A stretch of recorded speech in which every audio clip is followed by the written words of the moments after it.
Patrocínio Sachs Investment ajuda você a administrar o seu capital. Amigos nos Estados Unidos e Meets Business Consulting, ajudando você e sua família na Flórida.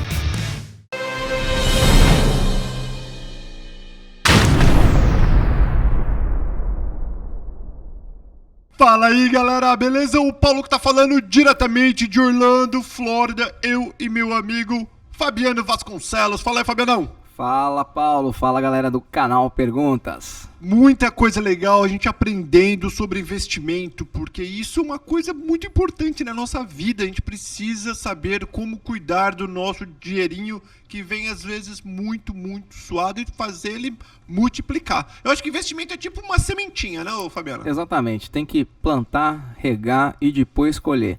As pessoas não podem plantar hoje e querer colher no dia seguinte, porque a plantinha ainda não cresceu.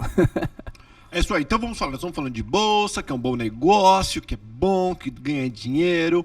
Agora tá, o que faz, Fabianão? O que faz a bolsa subir, descer? Porque a gente ouve, é o político, é o Trump que falou besteira, é o avião que caiu que não era para cair, roubaram uma carga. O que faz subir e descer a bolsa? Então vamos lá, o que faz a bolsa subir é a capacidade das empresas listadas em bolsa gerar lucro, né? Então, se você tem uma perspectiva de crescimento do negócio, da receita ou de lucro da empresa, a empresa vai valer mais. Se a empresa vai valer mais, as ações daquela empresa vai subir. Então, ela como está dentro de um índice, então o índice também vai subir. Então, o que faz a bolsa subir é exatamente a capacidade de geração de lucro daquela empresa, a capacidade de construir caixa. Isso é o que faz a bolsa subir. Mas a gente não ouve dizer que... Eu vou dar um exemplo do Tesla, rapidão.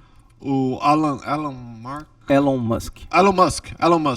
E ele fala uma besteira e a bolsa... O que tem a ver a besteira que ele falou com a bolsa subir e descer? Então, isso a gente chama de volatilidade. É o quanto o ativo, a ação, varia num determinado tempo. O mercado, ele sempre vai precificar expectativas. Então, quando você vê o mercado bombando e subindo, é porque lá atrás já existia uma expectativa agora que as coisas iam estar bem. Se você vê que a bolsa começar a cair, mesmo com as coisas indo bem, é porque a bolsa está vendo que lá na frente vai ter uma expectativa das coisas não estarem indo bem. Então, a bolsa ela sempre sai na frente de tudo. Por exemplo, quando lá atrás o Lula ganhou e etc e tal, a bolsa disparou e bateu máxima histórica. Quando entrou a Dilma, as coisas ainda estavam bem, o Brasil ainda não estava em crise, mas a bolsa começou a desabar e começou a cair absurdamente, porque o mercado já estava vendo que o negócio estava indo para o brejo. Para você ter uma ideia, a bolsa começou a cair no Brasil 1 ano e meio antes da crise. Então, 1 ano e meio antes da crise, o mercado financeiro já estava precificando uma crise e o mercado brasileiro entrou em crise. Depois a gente teve a administração Temer, a bolsa começou a melhorar, porque as perspectivas eram melhores. Quando entrou o Bolsonaro, rompeu o máximo histórico. Então, o mercado financeiro, ele sempre precifica eventos futuros. Então, quando sai essas noticiazinhas, é porque num curto prazo pode ser que aquilo não seja bom, né?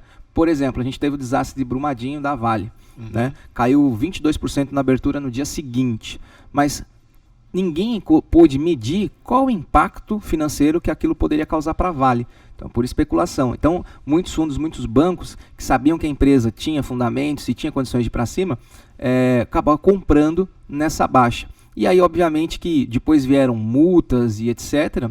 E com essas multas que acabaram inserindo, as multas que foram aplicadas à Vale correspondia a 10% da capacidade de lucro da empresa, ou seja, praticamente nada, e as ações voltaram a subir. Então, existem ruídos, vamos dizer assim, no meio do caminho, que determinados eventos curtos podem acarretar ali e dificultar o lucro da empresa, e isso faz a ação cair, mas se no longo prazo aquela empresa tem condições de crescimento, no longo prazo as ações vai voltar a subir.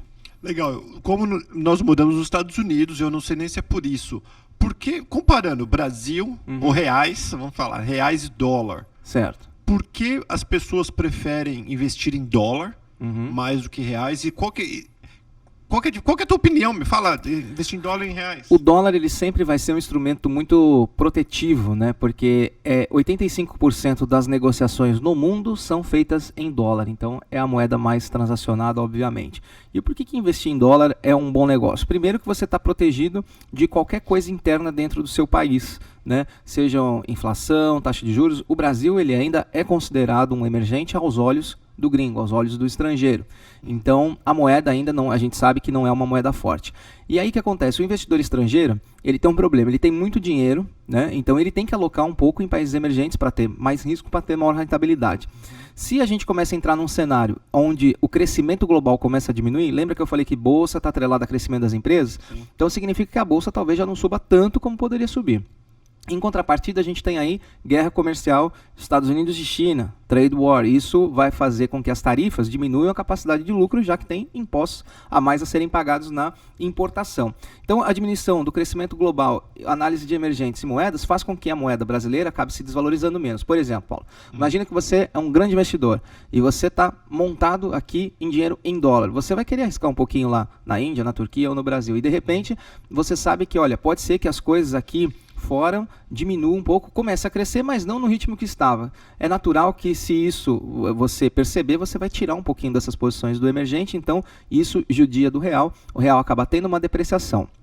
Em contrapartida, a gente tem coisas internas lá no Brasil, né, político. Por exemplo, Bolsonaro está tentando fazer várias medidas a respeito da economia e o Congresso acaba melando um pouquinho e barrando e não aprovando tudo que deve ser aprovado para a economia bombar. Então, o melhor timing agora, acho que de investir em dólar é agora, mesmo com o dólar alto, seria interessante trazer os dólares. Quem tem patrimônio e está esperando vender, aconselho a vir para cá e dolarizar. Como que você dolariza 4 milhões de reais em patrimônio? Simplesmente abre uma conta numa corretora, compre instrumentos de dólar futuro, porque para você comprar 1 milhão de dólar futuro, com 5 mil reais você compra milhões de dólares. Eu ia fazer essa pergunta, porque nós explicamos e eu também não sei nem o que é isso que você está falando agora. Agora você está falando, sei lá que língua que é essa, dólar futuro. Vamos voltar um pouquinho. Tá. Para o pessoal que está no Brasil, que nós... Foi um erro meu de não ter te perguntado antes, que nós estamos falando do investimento tudo aqui nos Estados Unidos em dólares, é o que nós estamos falando desde o começo. Sim. Né? Para quem está no Brasil, quer investir em dólar, qual que é o processo? E depois explica esse negócio de como que é o nome? Dolarizar. Não, dolarizar não. Dólar do futuro. Como dólar futuro. Como se dolariza o seu patrimônio sem vender ele ainda. Tá, vamos lá. Então vamos lá. Como do Brasil eu vou investir aqui? Você abre uma conta numa corretora de investimentos aqui e transfere simplesmente os seus reais via câmbio, via banco mesmo, de lá do Brasil para cá. E não precisa ter conta corrente aqui nos Estados Unidos para investir aqui, você simplesmente transfere da sua conta brasileira direto para a corretora. Vai ter o home broker, que é a plataforma, e de lá você compra os ativos que você acha pertinente. Tá bem simples. Agora me explica o que é esse negócio que eu já acho interessante. De eu poder usar o dólar antes de vender meu negócio. Exatamente. Então a pessoa ela quer mudar, o que ela faz? A gente que está aqui nos Estados Unidos, a gente não pode se dar o luxo de ter receita em reais, você sabe muito bem. Né? Não tem como você hoje. Tem que ganhar 20 mil reais para converter em 4, 5 mil dólares. Então, enfim, fica muito discrepante. Então como que você dolariza? Você ainda não vendeu o seu patrimônio, e aí para você ter tudo dolarizado hoje, porque o dólar é uma coisa que ele está muito atrelado a eventos... curtos e rápidos ali, coisa do dia a dia, né? Isso movimenta o dólar, indicadores econômicos, etc.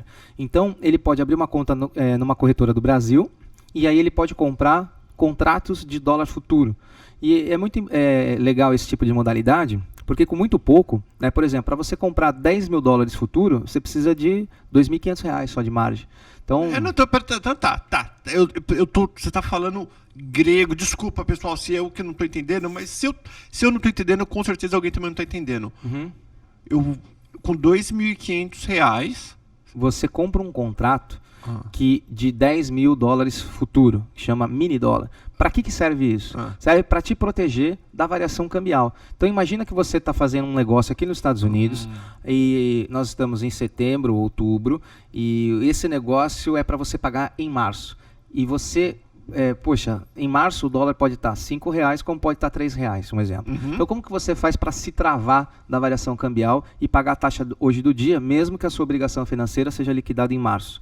Você abre uma conta numa corretora lá no Brasil e compra dólares futuro. A própria corretora que você abrir a conta vai te orientar como você deve montar essa posição e que você deve comprar. O interessante é que você consegue comprar com muito poucos reais, muitos dólares. Né? E alguns gulosos utilizam isso como especulação financeira para acabar ganhando dinheiro, mas o certo é simplesmente proteção cambial, mais nada.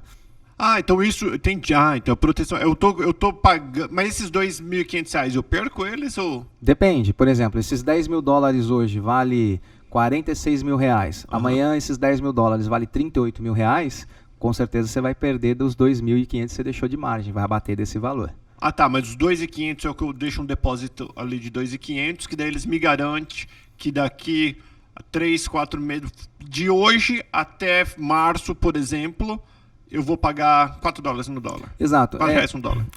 Isso surgiu como? Por exemplo, imagina que um grande agricultor tem uma plantação de milho lá no Brasil. E aí ele vendeu um contrato para a China, né, para as rações dos frangos deles. E aí, hoje, não é safra de milho, então o milho está caro, certo? Então, o que ele faz? Ele entra no instrumento futuro para não perder o negócio com o chinês para entregar lá o ano que vem. Então, é a mesma coisa. Se o cara tem 4, 5 casas no Brasil, ele quer vir mudar para cá, né, e corre um risco do dólar ou subir ou cair, se ele não quiser correr risco, ele está exposto ao câmbio. Então, se ele não quiser, se quer sair fora do risco, o que ele faz? Ele compra dólar futuro e imagina que amanhã, hoje ele se planejou e falou, eu vou me mudar para os Estados Unidos, vou me mudar em junho do ano que vem.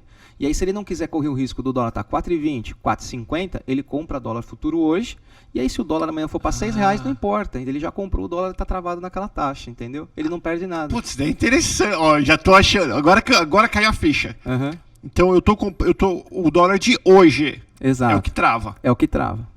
Aí pode estar mais ou pode estar menos. Exato, você saiu do risco cambial. Se o dólar amanhã disparar para 4,20, 4,30, 4,50, você saiu daquele risco. Então, na conta da corretora lá no Brasil, essa diferença do dólar de 3,90 que você comprou e ele subiu para 4,20, 4,25, você acaba pondo no teu bolso. É como se fosse indenizado por isso. Eu sou obrigado a usar e se eu tiver por exemplo, falar, Deus me livre, o dólar caiu para 2, eu não vou usar esse negócio, não. Eu perco a entrada que eu dei. Posso?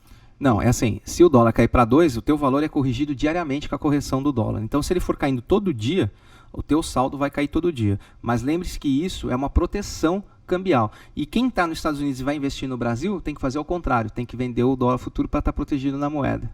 Se eu for comprar uma casa aqui, faz conta que nós estamos em 2019, eu vou comprar uma casa em 2023. Uhum. Eu posso comprar esse dólar futuro? Exato, pode. E já ir fazendo um depósito? Como funciona? Você pode ir fazendo o depósito e aumentando esse montante um pouquinho por mês. Então, os depósitos vão ser pequenos. A margem que as corretoras exigem para isso é pequena porque, na verdade, é um papel. É um contrato de obrigação futura. Você não está comprando dólar físico, por isso que ele é mais barato. Inclusive, o Banco Central Brasileiro, todo dia, ele acaba intervindo nesse instrumento para o câmbio não disparar. Então, ele acaba pondo um pedacinho lá. O Banco Central geralmente aloca ali 50, 100 milhões de reais para se proteger em 500 milhões de dólares. É assim que mais ou menos está funcionando as travas de câmbio hoje no Brasil. Um pedacinho. Então é o seguinte, para terminar, que já estouramos, aqui a gente sempre estoura porque pessoal, não sei se vocês estão como a mim, eu vou aprendendo cada programa, eu estou aprendendo uma coisa nova e aí eu viajo porque eu quero entender. Não adianta o Fabiano vir aqui ficar falando e eu não entender. Então eu quero entender. Por isso que o tempo estoura. Fabiano, a outra pergunta que eu não vou fazer, mas vou fazer, que era qual é o melhor momento para se comprar, para se investir em ações aqui nos Estados Unidos. Me responde isso já deixando a dica do dia. O melhor momento de entrar na bolsa é ontem. A gente sempre fala que todas as pessoas que têm 5 anos, 10 anos e 30 anos de bolsa, o capital acumulado é sempre diferente justamente por causa dos juros compostos. Então, se você está pensando no time de quando entrar na bolsa, né? Mas e se vier uma recessão, e se vier uma crise e a bolsa cair? Se a tua estratégia for de longo prazo, excelente, porque aí você vai acabar comprando e fazendo mais aportes e comprando todo mês. Se a tua estratégia for de curto prazo, é só optar por aqueles instrumentos protetivos que eu falei no início, ouro e setores defensivos de energia elétrica, água, etc., que você vai poder lucrar mesmo com a bolsa em queda. Muito, muito bacana. Obrigadão, Fabiano. Tchau. Pessoal, lembrando, nosso dinheiro tem que tomar cuidado para não ficar comprando esses iPhone 10. Agora a Apple vai cair depois que eu falei não comprar iPhone 11, sei lá que número que nós estamos agora, mas investe em ativos. Investe ou em passivos? ativos. Quanto que custa uma ação do McDonald's e quanto custa um combo lá no McDonald's, né? Com 2 combos no McDonald's, você compra uma ação do McDonald's. Olha aí, e ainda fica fit. Não compre mais McDonald's e sim as ações do McDonald's. Seja dono do McDonald's, então. É isso aí, seja sócio do McDonald's. É isso aí, valeu, Fabiano, obrigadão. Tchau. Tchau.